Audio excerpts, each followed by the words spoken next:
Start. सभापति महोदय, हमारे देश में गृह मंत्रालय और गृह मंत्री का जितना महत्व है इसका अनुमान इसी से लगाया जा सकता है कि स्वतंत्र भारत में गृह मंत्रालय का भार सरदार पटेल ने स्वयं अपने कंधों पर लिया।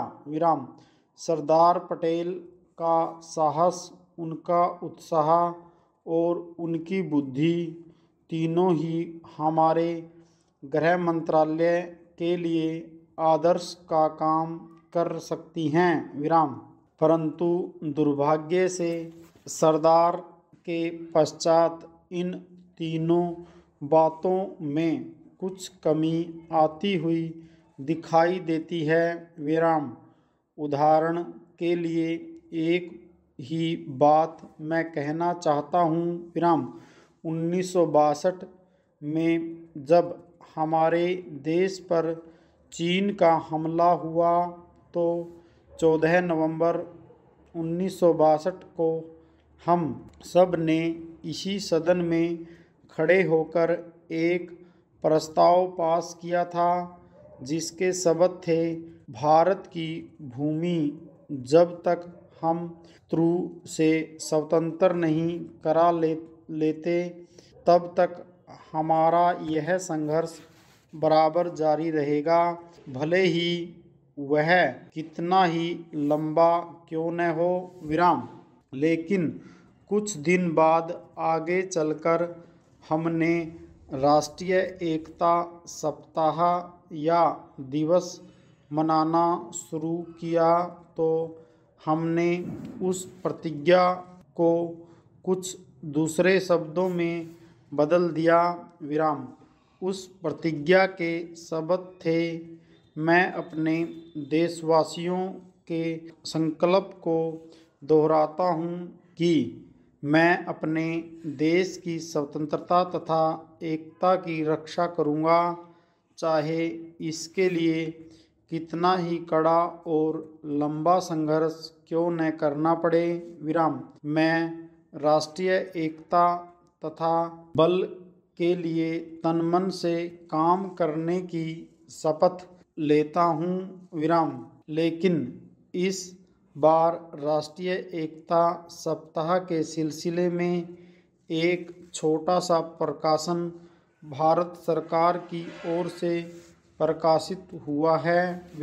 इस प्रकाशन में स्वयं इन्होंने लिखा कि 1962 में चीन द्वारा आक्रमण के बाद शपथ की भाषा में थोड़ा परिवर्तन कर दिया गया है और जो शब्द बदल दिए गए हैं उनको मैं भी सदन की जानकारी के लिए सुनाना चाहता हूँ।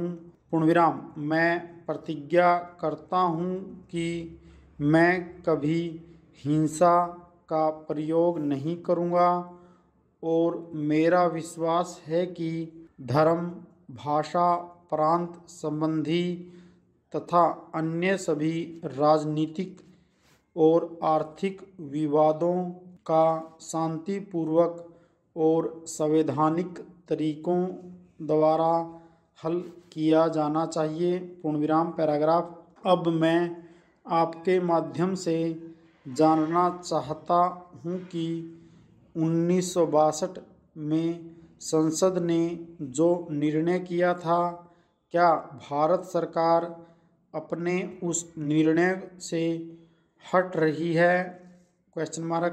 अगर सरकार अपने निर्णय से हट रही है तो यह जो सरकारी प्रकाशन आया है जिसके द्वारा 1962 की शपथ में परिवर्तन किया गया है, इसका आधार क्या है?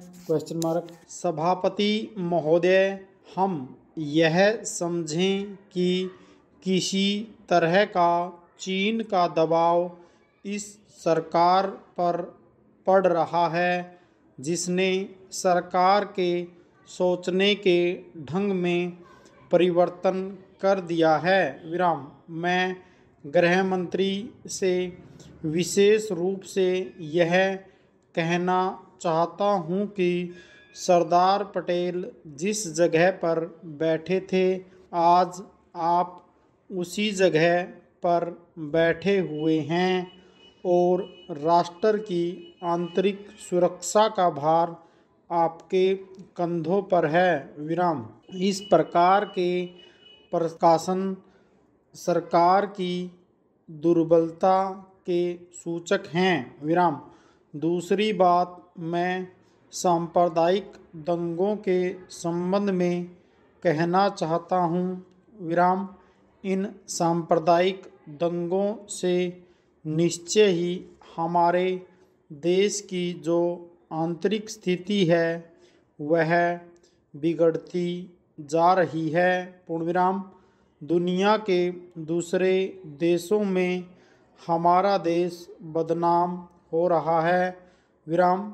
सबसे पहले मैं गृह मंत्री महोदय से कहना चाहता हूँ कि अब जितने सांप्रदायिक दंगे हमारे देश में स्वतंत्रता के बाद हुए, गृह मंत्रालय इस बात की जानकारी ले कि इनका प्रारंभ कहाँ से होता है और कौन उनको प्रारंभ करता है।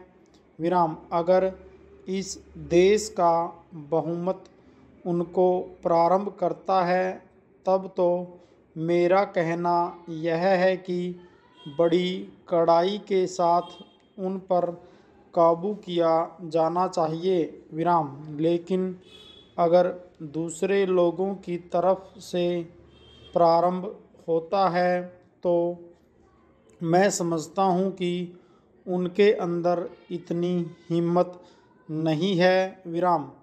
जब वे जानते हैं कि इसका परिणाम यह होगा कि हमको और हमारे दूसरे सहयोगियों को चोट लग सकती है, फिर भी वे इसका प्रारंभ करें, तो मुझे ऐसा लगता है कि कोई तीसरी शक्ति अवश्य है जो आज भी 5 दशकों के पश्चात हमारे सामाजिक जीवन को सुखी बनाना चाहती है।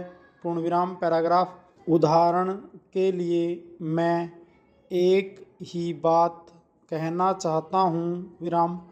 पहले गृह मंत्रालय जब अपनी वार्षिक रिपोर्ट प्रकाशित करता था, तब उसमें बतलाया जाता था कि हमारे देश में दुनिया के किस किस देश के कितने नागरिक रह रहे हैं। विराम। लेकिन अब शायद जानबूझकर गृह मंत्रालय ने अपनी कमी को छिपाने के लिए इन आंकड़ों को देना बंद कर दिया है। विराम। लेकिन फिर भी प्रश्नों के उत्तर में कभी कभी कुछ इस प्रकार के आंकड़े सामने आ जाते हैं। विराम। अभी हाल में जब यह पूछा गया कि हमारे देश में पाकिस्तान के कितने नागरिक ऐसे हैं जो पासपोर्ट लेकर रह रहे हैं, तब उत्तर में सरकार ने बतलाया कि इस समय पासपोर्ट के आधार पर भारत में रह रहे पाकिस्तानी नागरिकों की संख्या लगभग 217,000 है। पूर्णविराम।